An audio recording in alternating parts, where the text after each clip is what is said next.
Bismillahirrahmanirrahim. Assalamualaikum warahmatullahi wabarakatuh.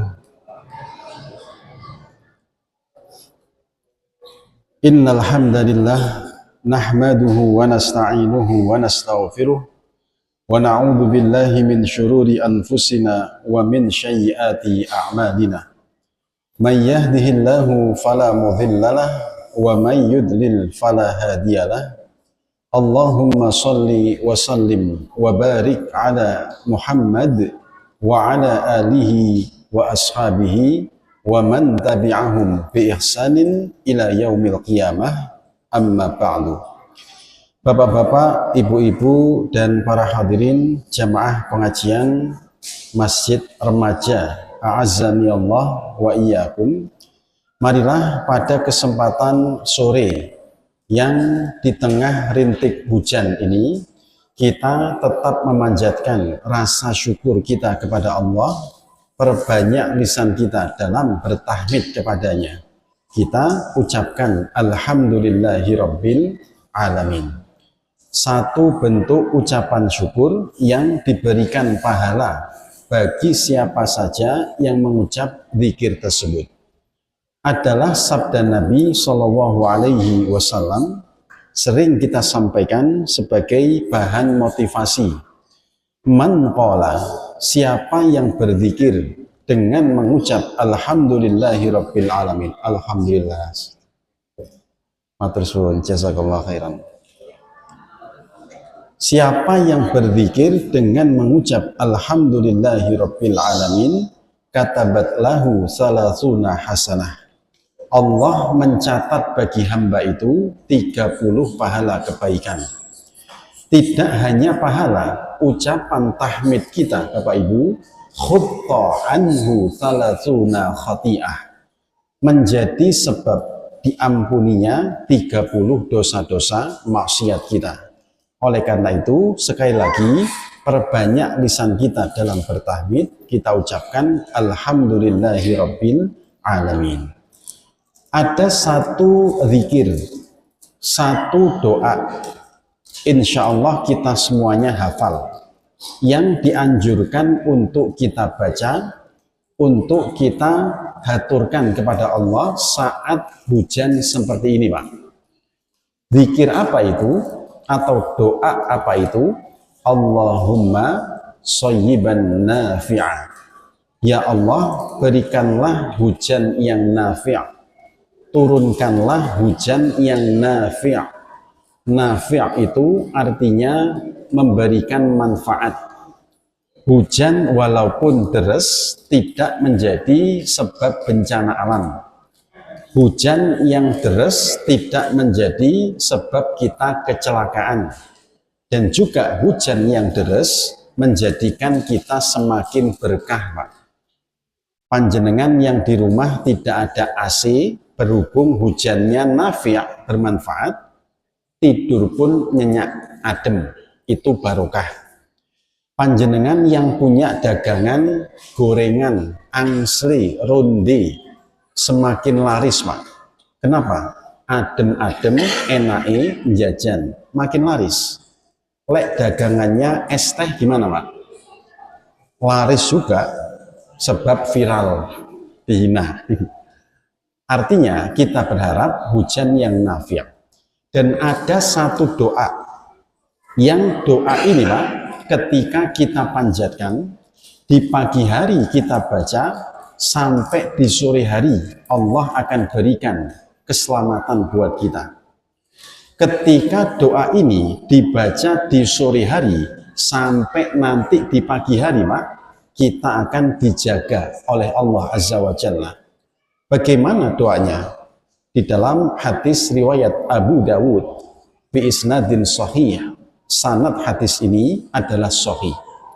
Bismillahi la yadurru ma'asmihi syai'un fil ardi wala fis samai wa huwas samiul alim. Monggo satu doa ini dibaca, Pak, setidaknya di pagi dan juga petang, fa insyaallah kula panjenengan diparingi selamat kali Allah. Amin ya rabbal alamin. Baik, tanpa berpanjang kalam, supaya waktu kita bermanfaat, pada kesempatan kali ini kita akan melanjutkan pengajian tazkiyatun nafs kita yang sampai pada bab tadarrujus syaitan fil alwa atau fil ilwa. Tahapan-tahapan syaitan dalam menyesatkan manusia. Syaitan itu punya tahapan, Pak. Di dalam menyesatkan manusia, mereka merancang program kerja. Mereka merancang rancangan kerja. Selama manusia itu hidup, dia akan terus digoda, diganggu oleh syaitan. Yang pertama kemarin kita murojaah. Upaya syaitan yang pertama, dia aqobatul kufri billah. Upaya untuk menyesatkan manusia itu dari jalur kekufuran, mensyirikkan Allah dengan sesuatu yang lain. Kalau kita kaitkan, Pak, dengan apa yang terjadi di hari ini, di bulan ini, syirik itu tidak hanya dalam bentuk keyakinan. Syirik itu juga bisa dalam bentuk perbuatan, termasuk syirik dalam bentuk ucapan. Dalam bentuk keyakinan, kita yakin, Pak, adanya daya dan kuasa yang bisa mendatangkan manfaat untuk kita atau mendatangkan madharat untuk kita. Misalnya panjenengan pengen dagangannya laris, supaya laris minta jimat ke dukun. Ini syirik secara keyakinan. Makanya supaya hati kita, Pak, terpatri tauhid yang kuat, selain panjenengan zikir dengan afdhalul dzikri la ilaha illallah, kita juga disunnahkan untuk membaca zikir dalam bentuk hauqalah. Bagaimana hauqalah itu? Hauqalah la haula wala quwwata illa billah. Tidak ada kekuatan, tidak ada daya, melainkan milik Allah, atas izin Allah. Dalam bentuk perbuatan, kemarin sudah kita jelaskan, ya misalnya menghadirkan sesajen, ya toh, larung, pingin supaya kita aman, Pak, terhindar dari bencana dengan cara yang semacam itu. Adapun syirik dalam bentuk ucapan, mengucapkan sesuatu yang ada nilai al-isyraku billah, mensekutukan Allah Azza wa Jalla. Misalnya, di bulan ini yang seringkali jadi problem tentang pengucapan hari besar umat lain dalam konteks tanggal 25 Desember mengucapkan selamat Natal. Bagaimana, Pak, sikap kita kaum muslimin menyikapi tahniyah, ucapan selamat hari besar umat lain ini? Saya tanya, Natal itu, Pak, apa sih maknanya, Pak? Makna Natal itu apa? Hari kelahiran. Pertanyaan kedua, hari kelahiran siapa tanggal 25 Desember itu? Nabi Isa. Hari kelahiran Nabi Isa. Benarkah Nabi Isa terlahir tanggal 25? Tidak ada data sejarah sama sekali, Bapak Ibu, termasuk tidak ada dalil dari Al-Quran maupun Sunnah yang menyebutkan Nabi Isa terlahir tanggal 25. Kalau kita merujuk di dalam Al-Quranul Karim, kitab suci kita, panjenengan buka dalam surah Maryam, ayat yang ke-23 sampai 26. Al-Quran tidak menyebut tanggal, tidak menyebut bulan. Yang diisyaratkan oleh Al-Quran adalah musim. Musim ketika Nabi Isa terlahir. Apa itu?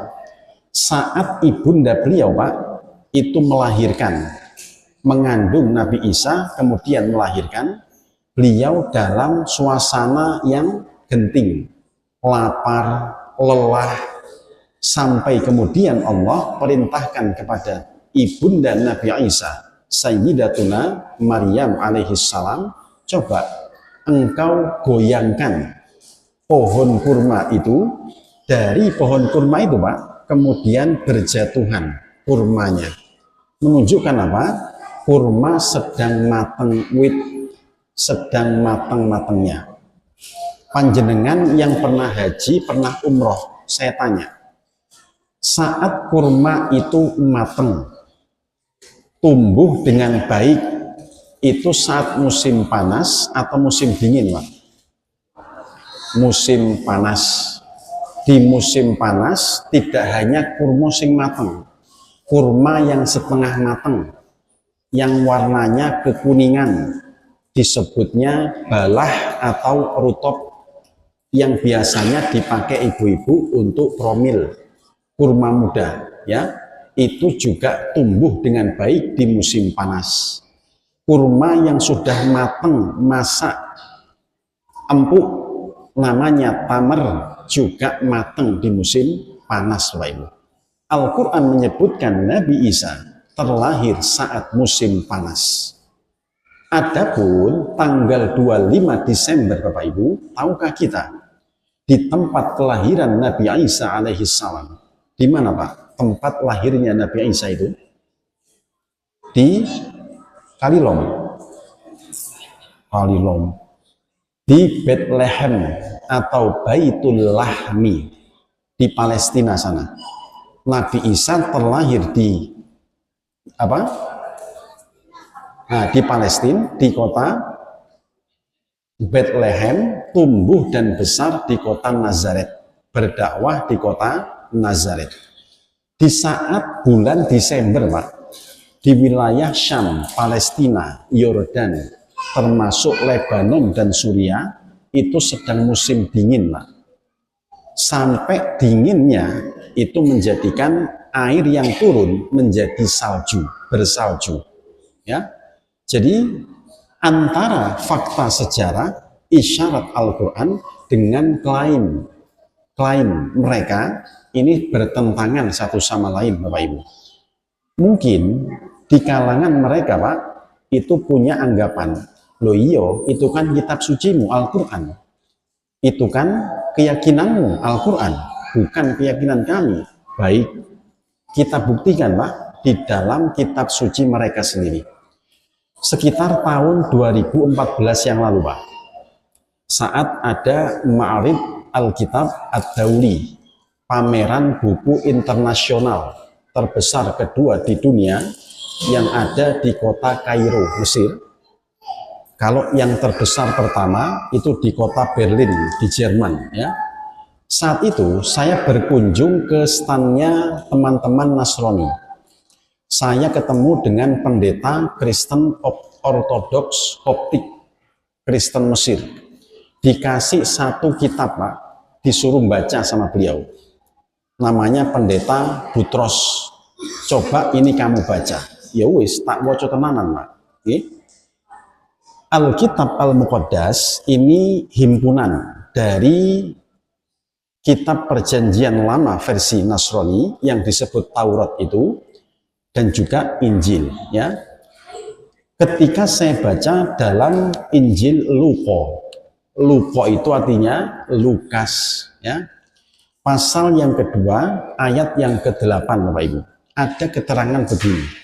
Nabi Isa itu terlahir wa kana fi tilkal gaurati ru'atun mutabaddina yahrusuna khirasatil lail ala ra'iyatihim. Beliau itu terlahir ketika para penggembala ternak sedang menggembalakan ternaknya, mengeluarkan ternaknya di malam hari.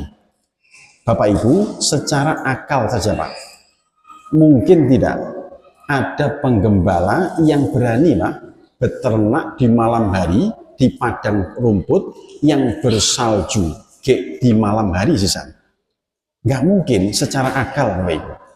Para peternak ketika berani mengeluarkan ternaknya di malam hari, itu pertanda langitnya cerah, musimnya anget, yaitu saat musim panas. dari keterangan Al-Quran maupun keterangan dari kitab suci mereka sendiri merujuk ke satu musim yang disebut musim panas. Nabi Isa terlahir saat musim panas. Lalu tanggal 25 itu Pak, pertanyaan yang lebih besar lagi. Hari kelahiran siapa? Hari lahirnya sinten? Ternyata tanggal 25 Desember itu bertepatan dengan hari kelahiran Amun-Ra, dewa matahari yang disembah oleh kaum Romawi. Di saat konsili Nicaea tahun 325 Masehi, Konstantin, kaisar mereka, ini berafiliasi Pak dengan gereja, ya, menetapkan bahwasanya tanggal 25 Desember selain kelahiran dewa Amun-Ra, dewa matahari, juga hari ditetapkannya Nabi Isa sebagai Ibnullah. Nabi Isa ditetapkan sebagai salah satu dari 3 pribadi itu di tanggal 25 Desember.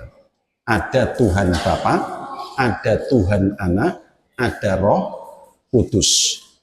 Dicarikan pembenarannya Pak di dalam Injil Yohana, ya, fil bad'i kanal kalimah wa kanal kalimatu indallah wal kalimatullah. Pada mulanya dia adalah firman. Firman itu bersama-sama dengan Tuhan, bersama Allah, dan firman itu sendiri adalah Allah.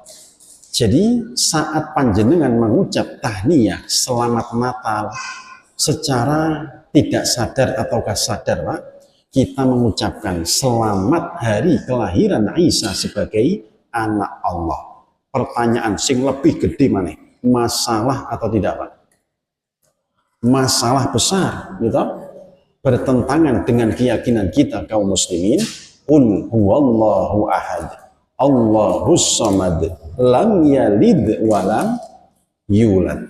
Allah itu esa. Allah satu-satunya tempat kita bergantung, berharap.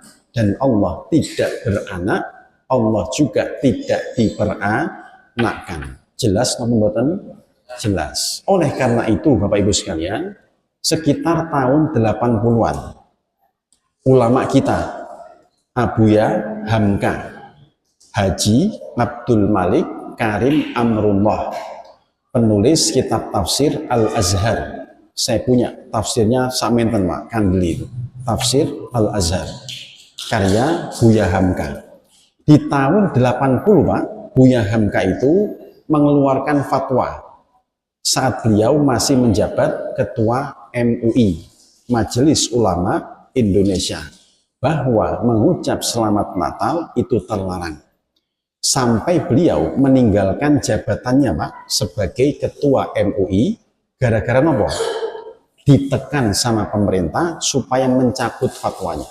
Hebatnya beliau, saya kagum dan saya mengikuti beliau.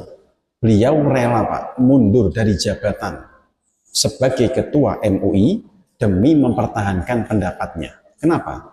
Sebab tanggung jawab secara akidah Bapak Ibu. Saya pun demikian. Saya sampaikan ini apa adanya supaya kita semua selamat. Akidah kita selamat, tauhid kita selamat. La ilaha illallah, la ma'budu bihaqqin illallah. Tidak ada zat yang berhak untuk diibadahi, disembah selain Allah. Apakah bisa Pak? Tanpa kita mengucap selamat, kita tetap bertoleransi. Bisa nomboten? Sangat bisa. Kita masih dibolehkan ya bertoleransi dalam urusan muamalah, tidak mengganggu ibadah mereka, tidak mengganggu gereja mereka, tidak menghina Tuhan ataupun keyakinan mereka. Termasuk kita masih boleh Pak berjual beli dengan mereka atau saling memberikan hadiah. Misalnya saya punya rambutan ya, baru panen dari Kediri, saya kasih kepada tetangga saya yang non-muslim. Boleh, dalam konteks muamalah kita masih boleh berlaku ihsan kepada mereka. Ini sekali lagi supaya akidah kita betul-betul terjaga, ya. Baik. Setelah akobah yang pertama, asyirku billah, syaiton itu akan mengusahakan usaha yang kedua. Apa kemarin? Akobatul bid'ati, usaha menjerumuskan manusia dalam perkara yang bid'ah. Saya gabung saja dengan akobatul kabair, ya, yaitu dosa yang besar. Karena bid'ah itu termasuk dosa yang besar, Bapak Ibu. Pertanyaannya, Pak, mengapa syaitan menganjurkan kita manusia supaya terjerumus pada perkara yang bid'ah ini? Jawabannya, karena perkara yang bid'ah ini akan mematikan yang sunnah. Perkara yang bid'ah juga akan membuat pelakunya tidak sadar, tertutup peluang dia untuk bertaubat, Bapak Ibu. Bagaimana tidak, Pak? Misalnya, pelaku bid'ah itu mengatakan, kenapa saya bertaubat? Lawang yang saya kerjakan ini adalah perbuatan yang baik, gitu. Kenapa saya harus minta ampun kepada Allah? Padahal yang saya kerjakan itu adalah ibadah, padahal yang diperbuat bukan ibadah, melainkan maksiat kepada Allah. Pinternya syaitan, Pak, membuat manusia terjerumus pada perkara bid'ah yang menjadikan pelakunya akan sulit bertaubat kepada Allah. Dulu, di masa Nabi masih hidup, ada satu ayat dalam surah Al-Baqarah yang berbunyi, ya ayyuhalladzina amanu udkhulu fis-silmi kafah. Masuklah kalian ke dalam Islam itu secara kafah. Kafah itu maknanya jami'an, secara komprehensif, menyeluruh, tidak mengurangi, tidak menambahi, atau tidak mencampur adukkan antara keyakinan Islam dengan yang lain. Di masa itu, Pak, ada seorang tokoh Yahudi namanya Abdullah bin Salam. Abdullah bin Salam ini orang terpelajar dari kalangan ahli kitab, tapi dia masuk Islam, Pak. Ada orang Yahudi yang masuk Islam. Salah satunya Abdullah bin Salam, ya. Ketika Abdullah bin Salam sudah masuk Islam, dia minta izin, Pak, kepada Nabi. Ya Rasulullah, asta'dzinu ilaika, aku minta izin kepadamu. Apa itu? Ayyasbutu wa iqamatal lail bitamrat. Supaya saya ini bisa tetap menghidupkan hari Sabat. Hari Sabat itu hari Sabtu. Untuk beribadah, termasuk di malam harinya, saya membaca Taurat. Di hari Sabtu dia hidupkan hari Sabat, kemudian di malam hari Sabtu dia membaca Taurat. Apa kata Nabi? Nabi melarang, Pak. Melarang perilaku yang semacam itu, kemudian turun ayat tadi. Udkhulu fis-silmi kafah. Masuklah kalian ke dalam Islam itu secara menyeluruh. Nggak usah mencampur aduk antara ajaran Islam dengan ajaranmu Yahudi. Orang Yahudi itu di hari Sabtu nggak boleh kerja, Pak. Nggak boleh beraktivitas duniawi, nggak boleh. Itu orang Yahudi. Lek panjenengan kan kebalik, gitu. Di hari Sabtu malah melencer, gitu. Sementara orang Yahudi nggak boleh. Hari Sabtu mereka di rumah beribadah di sinagogah, di rumah masing-masing, ya, ibadah toh. Kalau engkau ingin menghidupkan sunnah, nggak usah mencampur adukkan. Kita kaum muslimin juga punya hari besar setiap pekannya. Hari apa itu, Pak? Hari Jum'ah. Hari Jum'ah itu artinya hari berkumpul. Ya, bedanya Kalau hari Sabat itu mulai pagi sampai malam, Pak, nggak boleh aktivitas yang lain. Kita umat Islam diberikan kemudahan oleh Allah. Di hari Jumat, Bapak Ibu masih boleh jualan, masih boleh rekreasi, masih boleh apapun, sekolah boleh. Tapi saat nanti masuk waktu zuhur, tinggalkan semua aktivitas itu. Datang ke masjid untuk melaksanakan sholat Jumat. Dulu, Pak, di masa jahiliyah, hari Jumat itu tidak disebut hari Jumat. Ada yang tahu disebut hari apa? Dalam keterangan para ulama ahli sejarah, hari Jumat oleh masyarakat jahiliyah itu disebut Yaumul Arubah. Apa namanya? Yaumul Arubah, hari bersolek, hari memperindah diri. Makanya orang-orang jahiliyah di hari Jumat, Pak, itu mesti mandi bersih. Yang punya minyak rambut dipakai, baju gengoten, pakai baju yang paling indah, pakai wangi-wangian, sing estri ibu-ibu dan mele gincu, pupurane tebel sak senti, itu di hari Jumat. Ketika Islam datang, Islam tidak merubah tradisinya, Pak. Islam merubah isi dari tradisi itu. Hari Jumat tetap kita disunnahkan untuk bersolek, sing bapak nih, panjenengan disunnahkan untuk mandi janazah tuh, Pak? Janabah, janazah, medeni ya. Mandi janabah, bahkan oleh ulama mazhab Syafi'i seperti Imam Nawawi dalam Riyadhus Shalihin itu menulis bab wujubil ghusli yaumil Jum'ah, wajibnya mandi hari Jumat. Setidaknya pun sunnah, ya, kita tetap boleh sunnah, Pak, untuk mandi di hari Jumat. Kemudian sunnah lagi kita menggunakan pakaian yang paling bagus datang ke masjid, menggunakan wangi-wangian. Apa bedanya?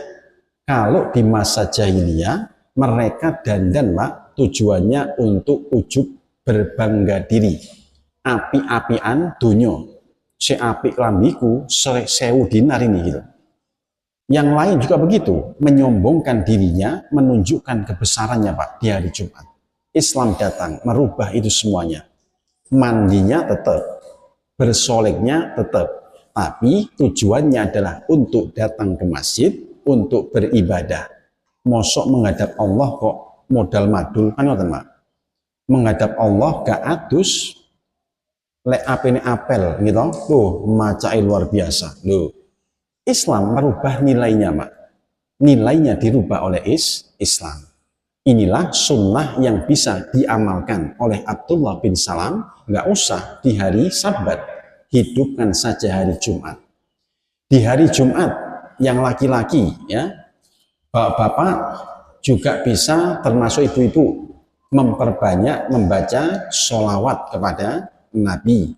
Bersolawat, Pak, perbanyaklah di hari Jumat. Bapak Ibu juga bisa dianjurkan, Pak, untuk membaca suratul Kahfi, terutama di 10 ayat yang pertama, Pak, lek saged panjenengan hafalkan. Kenapa?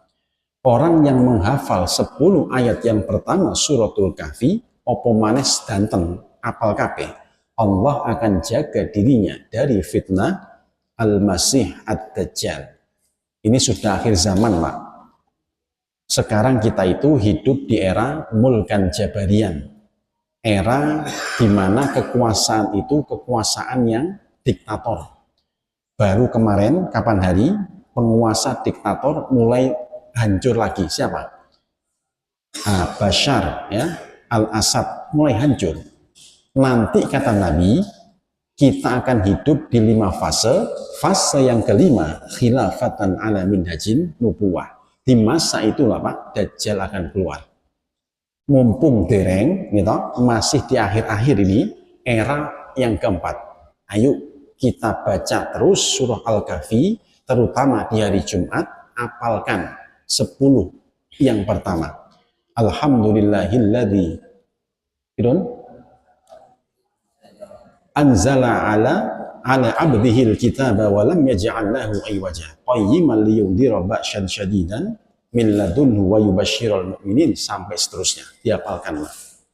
Sunnah lagi misalnya apa? Salat sunnah.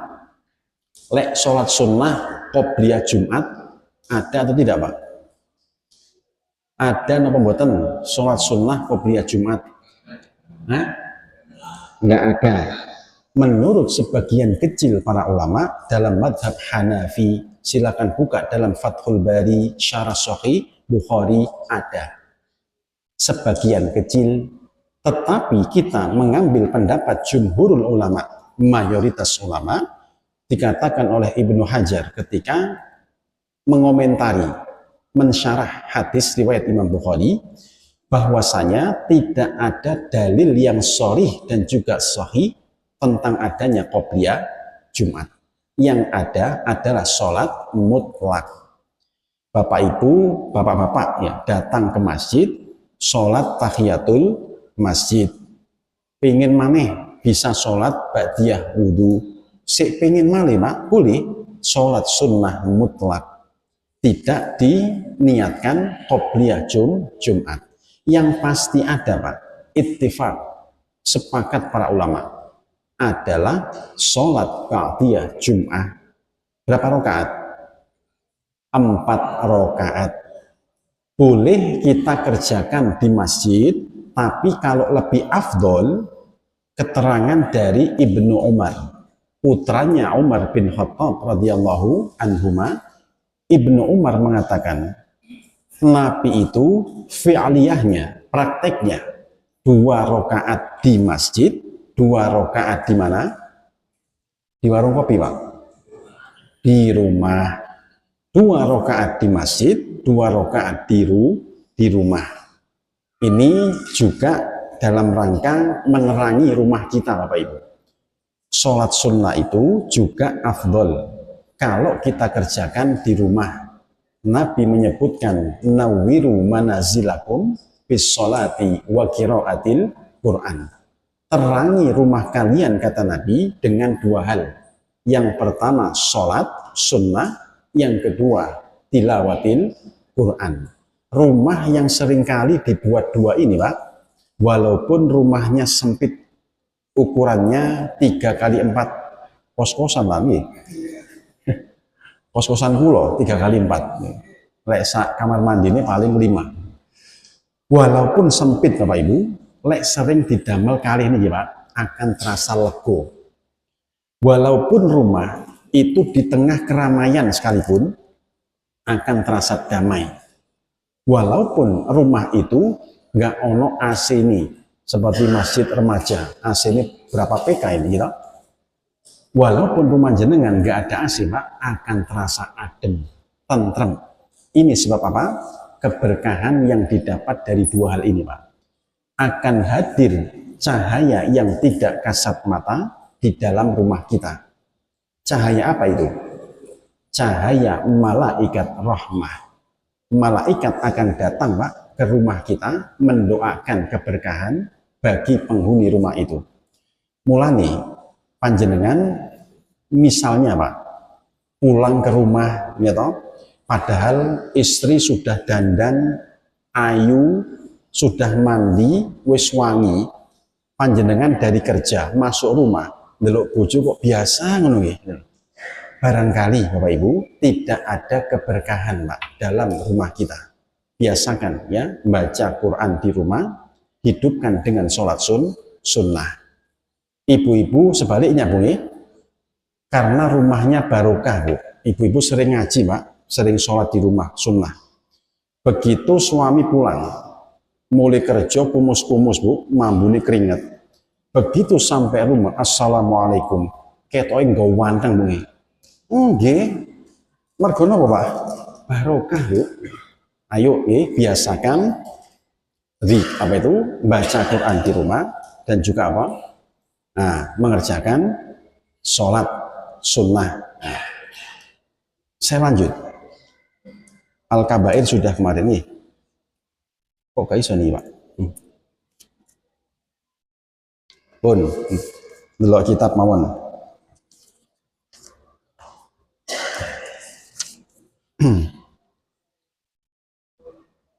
Al-aqobatur, Al-aqobatur rabi'ah. Ada upaya syaitan itu yang keempat. Apa itu? Hiya aqobatus shaghair. Menjerumuskan manusia itu dalam dosa-dosa yang kecil. Dosa kecil kalau dikerjakan terus-menerus, Pak, bakalin numpuk. Orang fasik itu ada dua, ya. Fasik itu ada dua. Yang pertama, fasik sebab mengerjakan al-kabair, dosa yang besar. Ada jenis fasik itu yang kedua, Pak, mengerjakan dosa-dosa yang kecil tapi terus-menerus.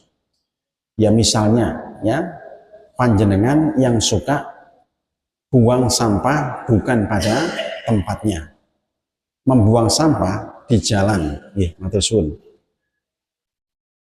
Nah, ini sudah tadi, ya. Nah, berkata-kata yang kotor, tiap ketemu konco nggak afdol, Pak, lek boten misuh-misuh dulu. Wih, kabari opo? Misuh dulu, Pak. Membiasakan ucapan-ucapan yang kotor, yang fahisyah itu juga tergolong dosa yang kecil, tapi lek terus-menerus, Pak, akan berubah menjadi dosa yang besar. Kalau kita merujuk kepada hadis Nabi, riwayat Imam Muslim, yang dikutip oleh Imam Nawawi dalam Riyadhus Shalihin itu, ketika satu dosa kecil, Pak, kita lakukan, akan muncul nuktah sauda, titik hitam dalam hati pulau panjenengan. Titik hitam ini, kalau setiap hari numpuk, hati panjenengan yang asalnya bersinar, kehilangan sinarnya, Pak. Sehingga yang masih pelajar, mahasiswa SMA, pas hati ini kotor, untuk menghafal susah, untuk nerima pelajaran susah, di lesno kono kini, gitu, cek gak mudeng-mudeng mawon. Ini salah satu pengaruh, Bapak Ibu, dari dosa yang kecil yang terus dibiasakan. Makanya Bapak Ibu sekalian punya tanggung jawab kepada anak-anak panjenengan yang boleh jadi barangkali suka misuh-misuh, Pak, ngomong-ngomong yang kotor. Segera diingatkan, Pak, segera dirubah piye carane. Khawatir gitu, nanti kalau terus-menerus sampai dewasa dia ada nuktah sauda, ikini ketul, Pak, dibuat untuk ngapal susah, dibuat untuk sinau susah. Kalau bapak-bapak, hidayah akan sulit masuk dalam kolbu kita. Ini pengaruh dari dosa kecil, Bapak Ibu, mengeraskan hati kita. Misalnya, ya, lagi Bapak Ibu sekalian, dosa-dosa kecil yang dibiasakan akan membuat pelakunya itu tidak merasakan lagi dosa tersebut. Dianggap sesuatu yang normal, yang wajar. Padahal dosa, Pak, saking seringnya.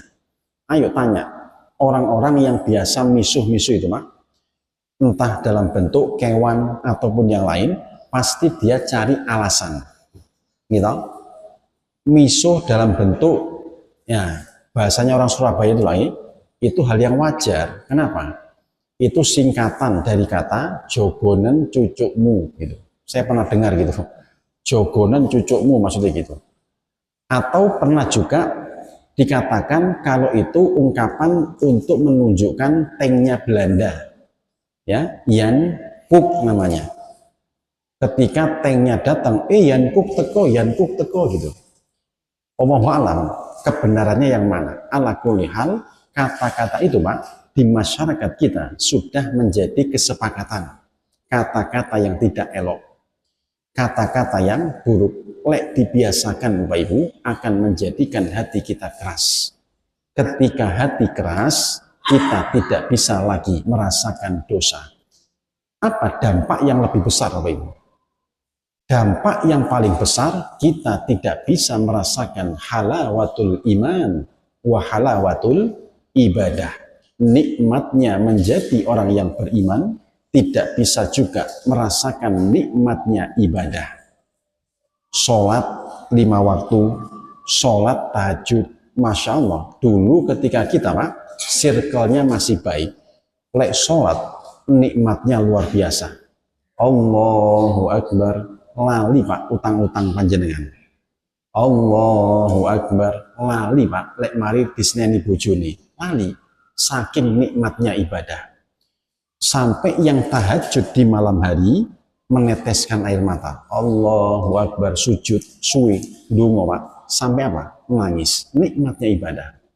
Ketika dosanya menumpuk di hati Pak, dia tidak akan bisa Pak merasakan nikmatnya ibadah. Jangankan yang sunnah, sholat wajib saja, niku lek durung rakaat kepapat, gitu, gak morosi. Wedi imami dawa lek maca soalnya, ngadeg suwe, kesel gitu.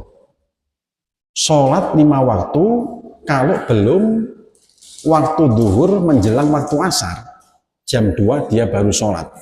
Saking malesnya Pak, ini pengaruh yang lebih besar Bapak Ibu, membuat manusia tidak bisa lagi merasakan halawatul iman dan juga halawatul ibadah.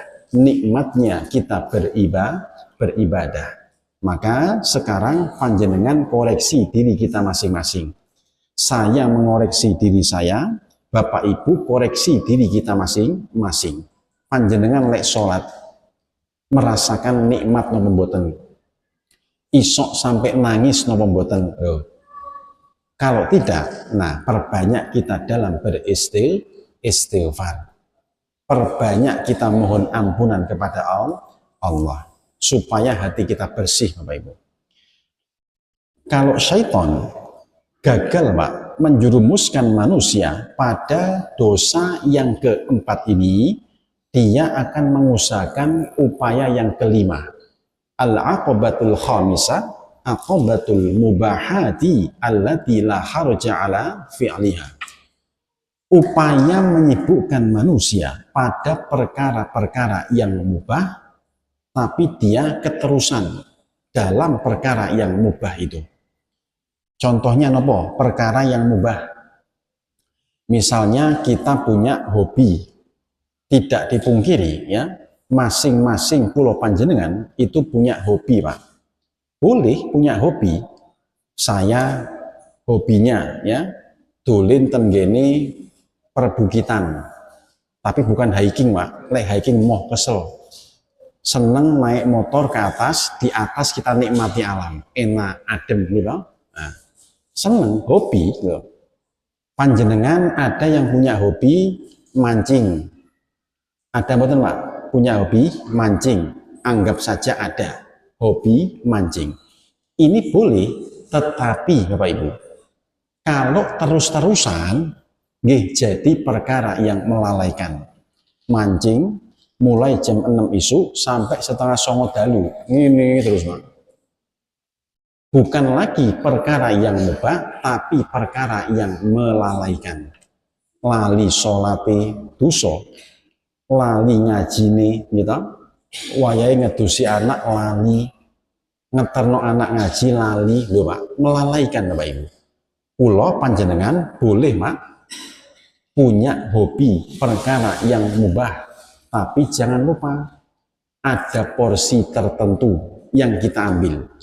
Ya misalnya di akhir pekan saja wis kita naik gunung, di akhir pekan saja kita mancing, waktu ini jam 7 mari pengajian Ahad pagi ya sampai nanti jam 11 pulang bawa iwak, istri ngeken beteti, panjenengan sholat duhur, enak lagi boleh. Tapi kalau terus-terusan ya jangan, ini bisa untuk melalaikan ya. Perkara yang mubah jika dilakukan terus-menerus akan melalaikan dari ketaatan. Perkara yang mubah melalaikan waktu hingga menjadikan manusia kelompok yang khasir. Apa makna al-khasirun? orang-orang yang rugi. Allah ingatkan kepada kita semua Bapak Ibu dalam surah Al-Asr, kita semua hafal. Wal asri, demikian, alhamdulillah. Demi masa, demi waktu. Allah bersumpah, ya. Wawu di situ namanya wawu qasam. Sumpah bisa dalam bentuk wawu, bisa dalam bentuk ba billahi, bisa dalam bentuk tak tallahi. Allah bersumpah Pak dalam bentuk wallahi, demi waktu. Yadullu ala kamali qudratihi wa khalqihi, menunjukkan sempurnanya Pak ciptaan Allah dalam bentuk waktu itu, menunjukkan adanya keutamaan yang bisa kita raih dari waktu itu. Dan sebaliknya, orang yang dikatakan merugi Pak adalah innalladzina amanu, wal asri innal insana lafi khusrin. Manusia itu sungguh dalam kerugian. Perkara napa? Lalai terhadap waktunya Bapak Ibu. Adapun orang yang tidak merugi kata Allah siapa? Nah, orang yang mukmin, yang beriman, tidak cukup iman, tapi juga yang beramal solih. Kemudian yang tidak tergolong orang yang rugi, mereka yang saling menasihati dalam kebenaran dan juga dalam kesabaran. Ini semua Bapak Ibu tergolong bukan orang yang khosir. Tapi terus-terusan ya, perkara yang mubah tadi Pak, kita terjerumus pada aqobatus syaitan, hiya aqobatul mubahat. Perangkap dari hal-hal yang mubah, yang melalaikan. Ya. Dan yang terakhir sebagai penutup, lupa hilang. Oke, terakhir. Aqobatus sadisah, upaya yang keenam, aqobatul a'malil marjuhati al-mafdulati minat ta'ati.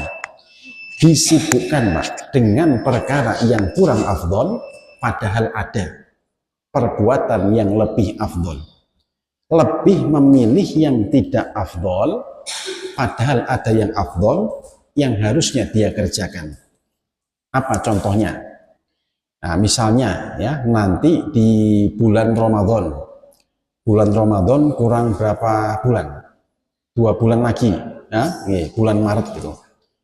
Di bulan Ramadan, Bapak Ibu biasa mendengar Pak, ada hadis Nabi, naumus shaim, atau dalam riwayat yang lain, naumatus shaimi ibadah. Tidurnya orang yang berpuasa itu adalah ibadah.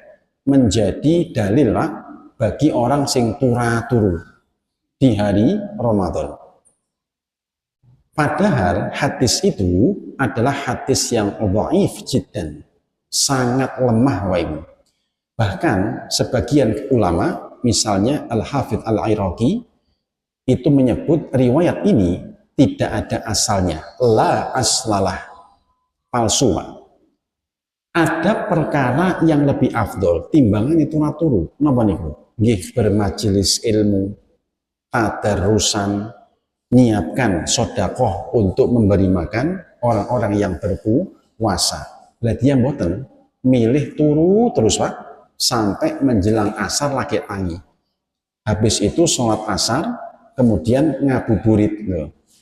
Kurang afdol, boleh-boleh saja. Tetapi itulah perangkap syaitan Bapak Ibu. Menjadikan hadis-hadis yang lemah atau bahkan palsu diambil Pak jadi amal. Padahal ada yang lebih afdol. Silakan, contohnya yang lain sangat banyak, panjenengan bisa teliti ya di dalam kehidupan kita sehari-hari. Sudah adzan Pak? Sampun, baik. Apabila ada keterangan yang keliru dari yang kami sampaikan, semua datang dari diri saya selaku hamba Allah yang dhaif. Bila ada kebenaran, semua datang dari Allah, Zat yang Maha Sempurna. Saya bermohon ampun kepada Allah. Billahi taufiq wal hidayah. Wassalamualaikum warahmatullahi wabarakatuh.